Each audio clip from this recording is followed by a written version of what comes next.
हैरान हुआ जब मैंने पिछले दिनों देखा कि एक नेशनल चैनल के ऊपर एक खबर चल रही है कि आज की काबीना की मीटिंग में, जो आज कैबिनेट मीटिंग हुई है, उस मीटिंग में 1 लाख डेलीवेजरों को लेकर जम्मू कश्मीर की सरकार कोई बड़ा फैसला लेगी। पहली बात तो यह कि जम्मू कश्मीर की सरकार के लिए 1 लाख डेलीवेजरों को लेकर फैसला लेने का रास्ता तब हमवार होगा जब उनके पास 1 लाख डेलीवेजरों को देने के लिए तनख्वाह होगी। लेकिन क्या सरकार ये रेगुलराइज करेगी? जहां तक सरकार के डेलीवेजर, कैजुअल और इसके साथ में बाकी तमाम वो लोग जो SRO 520 का हिस्सा थे, उन्हें रेगुलराइज करने का जहां तक ताल्लुक है, तो ऐन मुमकिन है कि जम्मू कश्मीर की सरकार SRO 520 के तहत जो एम्पावर्ड कमेटी बनी थी, उस एम्पावर्ड कमेटी को रिवाइव करे और रिवाइव करने के बाद जैसे रेगुलराइजेशन का प्रोसेस शुरू हुआ था, उसी रेगुलराइजेशन के प्रोसेस को आगे लेकर चले। क्योंकि अगर आप सरकारी बाबू की माने, जो जानते हैं कि जम्मू कश्मीर के खजाने में पैसा कितना है, तो वो आपको ये बताते हैं कि जम्मू कश्मीर की सरकार के लिए इसके अलावा कोई दूसरा फॉर्मूला तलाश करना मुमकिन नहीं है। और दूसरी बड़ी मुसीबत यह है कि आप जब इन्हें रेगुलराइज करेंगे तो इनकी रेगुलराइजेशन के लिए जिन जिन डिपार्टमेंटों में ये डेलीवेजर कैजुअल काम करते हैं, पोस्टें होना लाजमी है। पोस्ट होगी तो उस पोस्ट के अगेंस्ट आप एडजस्ट करेंगे। जब पोस्ट ही मौजूद नहीं तो एडजस्टमेंट कैसे होगी? और तीसरा, अब मिसाल ले लीजिए, Jammu Power Development Corporation Limited और Kashmir Power Development Corporation Limited, ये 2 कॉर्पोरेशनें हैं। इन दोनों कॉर्पोरेशनों में 12,000 के करीब करीब डेलीवेजर और कैजुअल और अलग अलग तरीकों से लोग लगाए गए हैं, वो काम कर रहे हैं।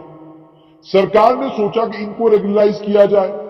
उसकी सबसे बड़ी वजह यह कि लगभग 500 के करीब करीब, या हो सकता है इससे ज्यादा फिगर हो, ये बेचारे गरीब लोग बिजली की तारों के साथ झूल गए और अपनी जान गंवाई। और इससे ज्यादा तादाद में वो डेलीवेजर कैजुअल है JPDCL और KPDCL के, जो माजूर हो गए। कई वो हैं जो किसी काम के लायक नहीं है। अब तो ये सारा कुछ करने के बावजूद ना उन्हें कोई कॉम्पेंसेशन, ना उन्हें कोई माली मदद और ना ही कोई पुरसाने हाल उनका, जब एक बार वो डिपार्टमेंट में काम करने के काबिल न रहे। सरकार ने कहा चलो इनको रेगुलराइज करते हैं। मेरी इत्तला के मुताबिक कुल 1000 पोस्टें या इससे कुछ कम पोस्टें अवेलेबल हैं जम्मू कश्मीर की सरकार के पास, जिनके अगेंस्ट 12,000 डेलीवेजरों को रेगुलराइज करना है। अब इन 12,000 को रेगुलराइज करने का दूसरा रास्ता है सुपर न्यूमरी पोस्टें। सुपर न्यूमरी पोस्ट का मतलब यह हो गया कि आपने 11,000 पोस्टें क्रिएट की, मगर वो पोस्टें आसमान में हैं, वो जमीन पर है ही नहीं। जो ही जिस आदमी को आपने सुपर न्यूमरी पोस्ट के ऊपर लाया है, जो ही उसकी या तो रिटायरमेंट हो जाती है, या मान लीजिए अल्लाह न करे, वाहिगुरु न करे, भगवान न करे, उनकी कहीं कोई सी हादसे में मौत हो जाती है, तो वो सुपर न्यूमरी पोस्ट वहीं पर खत्म हो जाएगी। अब 11,000 सुपर न्यूमरी पोस्टें आप क्रिएट करेंगे। ऑलरेडी आपने स्कूल एजुकेशन डिपार्टमेंट में लगभग 35,000 के करीब सुपर न्यूमरी पोस्टें क्रिएट की थी रहबर तालीम को एडजस्ट करने के लिए। अब इनको एडजस्ट करने के लिए सुपर न्यूमरी पोस्टें आप क्रिएट करेंगे। सुपर न्यूमरी पोस्ट क्रिएट करने के बाद आपको आपकी फाइनेंशियल ऑब्लिगेशन बन जाएगी कि आपको इन तमाम लोगों को तनख्वाह देनी है। जब आप इन तमाम लोगों को तनख्वाह देना शुरू करेंगे तो आपका बजट बिगड़ जाएगा, आपके हालात और ज्यादा खराब हो जाएंगे। अब आगे बढ़िए। ये तो मामला है PDD में, जहां पर मैं जाती तौर पर भी मानता हूं कि ये जो कैजुअल है, डेलीवेजर है, जो काम ये बेचारे करते हैं, वो काम बड़ा मुश्किल है, वो काम रिस्की है, उस काम में जान जाने का खतरा है, उस काम में हर वक्त ये मौत के साथ खेलते हैं। और ये भी आप जानते हैं कि जो इक्विपमेंट PDD को, JPDCL को, KPDCL को, इन बिजली के कर्मचारियों को काम करने के लिए देना चाहिए था, वो नहीं दिया जाता इनको। और उसके ना देने के कारण, और एक और मुसीबत है, रात के वक्त अगर आप किसी लाइनमैन को बुलाएं, वो बेचारा वैसे ही उसकी हालत खराब होती है। फिर जब वो बिजली की तार जोड़ने के लिए ऊपर चढ़ता है तो वो भी एक बहुत बड़ी मुसीबत है, वो परेशानी बन सकती है। उसके बाद पीडब्ल्यूडी के डेली वेजर, पीएचई के डेली वेजर। अब पीएचई में अलग अलग स्कीमों में डेली वेजर लगाए गए। जब स्कीम के अगेंस्ट आप किसी डेली वेजर को लगाते हैं, अगर उसको उसी वक्त बोला गया होता कि जब स्कीम क्लोज होगी तो आपकी भी छुट्टी हो जाएगी, तो शायद ये मामला बनता ही नहीं। लेकिन जम्मू कश्मीर में रिवायत है कि आप एक एप्लीकेशन देते थे एमएलए साहब को या मंत्री जी को, मंत्री जी उस एप्लीकेशन को मार्क करते एक्सीएन को या चीफ इंजीनियर को। उस मार्किंग के बाद एक्सीएन आपको कहता जाओ जी फलानी जगह जाकर ज्वाइन कर लो। आपने ज्वाइन कर ली। ज्वाइन करने के बाद आपकी ज्वाइनिंग होने के बाद आपकी एक शीट तैयार होती थी। उस शीट के अटेंडेंस शीट आपकी बनती थी। अटेंडेंस शीट में 30 दिन के बाद ब्रेक और ब्रेक के बाद दोबारा से आपको लगाया जाता था या लगातार कंटिन्यू आपको रखा जाता था। 9 महीने गुजर गए, साल गुजर गया, 10-10 साल गुजर गए, 15-15, 16-16 साल गुजर गए और अब 22-22, 23-23 साल गुजर चुके हैं। डेली वेजर अभी तक पक्के नहीं हुए। अब आप सोचिए खुद, इन तमाम लोगों को आपको रेगुलराइज करना है, यानी आपको उनको भी रेगुलराइज करना है जिन लोगों को आपने रिक्रूटमेंट के कवानीन को, रिक्रूटमेंट के जाब्तों को ताक पर रखकर जिन्हें आपने सिस्टम का हिस्सा बनाया। आज हम मजबूर हैं इनको रेगुलराइज करने के लिए, क्योंकि इन लोगों ने अपनी जिंदगी के 20-20 साल आपके डिपार्टमेंट को दिए हैं। अब आप एक तमाशा देखिए, कल मैं पुंछ से सुन रहा था एक वीडियो, नेशनल यूथ कॉर्प्स, एक नौजवान ने कहा, एनवाईसी के कोई नौजवान थे, उन्होंने कहा कि जनाब ये स्कीम उमर अब्दुल्ला साहब ने नौजवानों के लिए लाई थी, मुलाजमत के लिए स्कीम लाई गई थी। झूठ बोला उन्होंने, गलत बोला उन्होंने। National youth corps, prime minister थे मनमोहन सिंह, उन्होंने जब 2009 में जम्मू कश्मीर के हालात खराब हुए, उन हालात को ठीक करने के लिए, उन हालात को पटरी पर लाने के लिए उन्होंने कहा नौजवानों को किसी तरीके से गेमफुली एंगेज किया जाए। गेमफुली एंगेज करने के लिए नेशनल यूथ कॉर्प्स की स्कीम आई और उस स्कीम में साफ तौर पर लिखा था कि 2 साल के लिए एंगेज किया जाएगा और 2 साल के बाद आप डिसएंगेज होंगे, आपको वापस जाना होगा और अपने लिए नौकरी तलाश करनी होगी। लेकिन 2 साल के बाद जब वो डिसएंगेज हुए, उसके बाद साल 2014 में जब इंतखाबात हुए, उमर अब्दुल्ला की जो पार्टी थी नेशनल कॉन्फ्रेंस, वो चुनाव बुरी तरीके से हार गई। तो उसके बाद ताज मुहिउद्दीन के इंटरवेंशन के चलते एनवाईसी को दोबारा से एंगेज किया गया। अब आप सोचिए, एनवाईसी एक स्कीम थी, स्कीम में एनविसाइज था कि आपको 2 साल के लिए लगाया जाएगा, 2 साल के लिए आप यूं काम करेंगे। लेकिन जब ये विभाग में लड़के आए, इन विभाग अलग अलग डिपार्टमेंटों ने इनसे वो काम भी लेने शुरू किए जिन कामों के लिए डिपार्टमेंटों में आए ही नहीं। फिर जब दोबारा से इनको री एंगेज किया गया, री एंगेज करने के बाद ये कंटिन्यू काम करते रहे। अब ये आज कह रहे हैं कि जब हमको भी रेगुलराइज करो, हमारी भी जिम्मेदार, हम भी रेगुलराइज होना चाहते हैं। पीडीपी बीजेपी की सरकार बनी, उन्होंने इन्हें एसआरओ 520 में डाल दिया।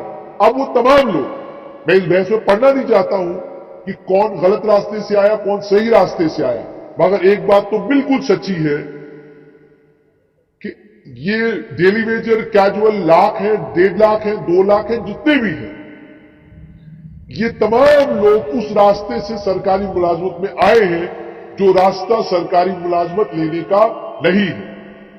लेकिन अब ये सिस्टम का हिस्सा है। 20-20 साल से यही लोग सिस्टम चला रहे हैं। इनकी मांगे हैं, बहुत बड़ी तादाद है। किसी सियासी जमात की वो सकत और हिम्मत नहीं है कि इस जमात के साथ टकराव ले सके। जब रहबर तालीम स्कीम के मामले में हुकूमत स्टैंड नहीं ले सकी, तो डेली वेजर, कैजुअल, एनवाईसी इस मामले में तो सवाल ही पैदा नहीं होता। तो अब जब इन्हें रेगुलराइज करने का वक्त आया है, मामला बिल्कुल साफ है कि जम्मू कश्मीर की सरकार एसआरओ 520 के ऊपर वापस जा सकती है। कोई लंबी कहानी करने की जरूरत नहीं है। एसआरओ 520 में एम्पावर्ड कमेटी को रिवाइव करिए और रिवाइव करने के बाद वो जो रेगुलराइजेशन का सिलसिला शुरू हुआ था उसको आगे बढ़ाइए, ताकि ये तमाम डेली वेजर कैजुअल रेगुलराइज हो और इसके बाद कोई डेली वेजर, कोई कैजुअल, कोई स्कीम वाला, कहीं से कोई रास्ता न रहे जिस रास्ते से बच्चे जम्मू कश्मीर सब सिलेक्शन बोर्ड और जेकेपीएससी छोड़कर किसी तीसरे माध्यम से जम्मू कश्मीर सरकार का हिस्सा बने। गेस्टेड पोस्ट हो, नॉन गेस्टेड पोस्ट हो, इम्तिहान दो, नौकरी लो।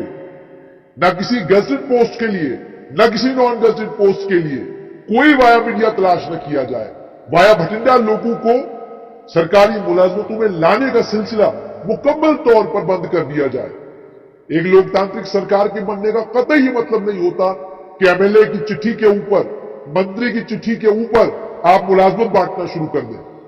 मैं अच्छे से उस जम्मू कश्मीर से वाकिफ हूं जहां पर पीडब्ल्यूडी का मंत्री अपने कमरे में बैठकर जो उसके पास आता उसकी चिट्ठी पर लिख देता, जाओ जेकेपीसीसी में तुमको नौकरी मिल गई, जाओ पीडब्ल्यूडी में तुमको नौकरी मिल गई। और उसके बाद यही वो लोग हैं जो इस वक्त 20 साल के बाद, 10 साल के बाद, 15 साल के बाद, 14 साल के बाद कह रहे हैं कि हमको रेगुलराइज करो।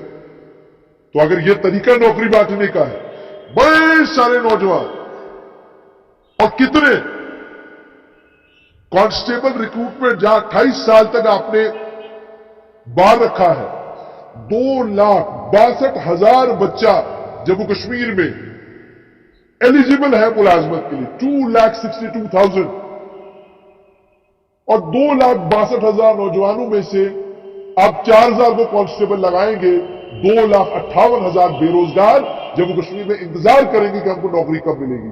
इस सूरत में जब जो आप लोगों ने 20 साल किया, 30 साल किया हुकूमत में रहकर, जो स्कीमें आप लोगों ने लाई, जिस तरीके से आपने लोगों को सरकारी मुलाजमतें बांटी, उसके बाद अब आपके पास कोई चारा नहीं कि पहले आप लगभग 2 लाख के करीब डेली वेजर, कैजुअल, एनवाईसी और बाकी तमाम कॉन्ट्रैक्चुअलों को पहले रेगुलराइज करें, फिर जब कुछ आपके पास बचेगा तो फिर इन 2,62,000 नौजवानों को फिर आप कुछ दे पाएंगे, वरना आपके पास इनको देने के लिए कुछ भी नहीं है। तो बात बिल्कुल साफ है कि डेली वेजर हो, कैजुअल हो, इनको लेकर जम्मू कश्मीर की सरकार ने फैसला लेने की बात जरूर की है, मगर जैसे मैंने आपको कहा, रास्ता एसआरओ 520 के जरिए जाता है। उसके अलावा कोई भी रास्ता जो सरकार तलाश करेगी, उस रास्ते से सरकार के ऊपर इतना माली बोझ पड़ेगा कि सरकार के लिए उस माली बोझ को झेलना मुश्किल हो जाएगा। ये सिर्फ 2 लाख के करीब डेली वेजर कैजुअल को रेगुलराइज नहीं करना है, बल्कि 12 सिलेंडर भी देने हैं, 200 यूनिट बिजली फ्री भी देनी है, 1 लाख लोगों को मुलाजमत भी देनी है। इस सब आप करेंगे कैसे? जो जम्मू कश्मीर हर वक्त माली खसारे में रहता हो, जिस जम्मू कश्मीर में आपने कहा कि हम आएंगे तो एक्साइज पॉलिसी को रिव्यू करेंगे और रिव्यू करके पुरानी पॉलिसी पर वापस चले जाएंगे। पुरानी पॉलिसी पर आपका रेवेन्यू 500 से 600 करोड़ आएगा, नई पॉलिसी की वजह से आपका रेवेन्यू 2300, 2400, 2500 करोड़ और इस साल 3,000 करोड़ के करीब जाने वाला है। इसलिए अपने मैनिफेस्टो में खूबसूरत बातें करना बड़ा आसान है, प्रेस के जरिए वाहवाही लूटने के लिए ऐलान करना बड़ा आसान काम है, लेकिन जब आप प्रैक्टिकली कोई काम करने लगते हैं तो काम बड़े मुश्किल है। मैंने बिल्कुल साफ तौर पर कहा है, 2,62,000 नौजवान 28 साल से कम उम्र वाले नौकरी की तलाश में हैं और आपको 2 लाख के करीब डेली वेजर, कैजुअल, एनवाईसी, उसके अलावा अलग अलग स्कीमों में जो लोग आपने लगाए हैं, उन तमाम लोगों को आपने रेगुलराइज करना है। और अब आप उनको ना भी नहीं कर सकते। इसलिए ना नहीं कर सकते क्योंकि ये आपके दौर में तमाम के तमाम लोग लगे हैं, आपने लगाए हैं, आपने ये रास्ता चुना था, आपका चुना हुआ रास्ता है। इसलिए अब आपकी मजबूरी है कि इनको भी रेगुलराइज करें और 2,62,000 नौजवानों को भी ये बताएं कि आपने ये जो तरीका नौकरी ढूंढने का, नौकरी देने का निकाला था, ये निकाला क्यों था। और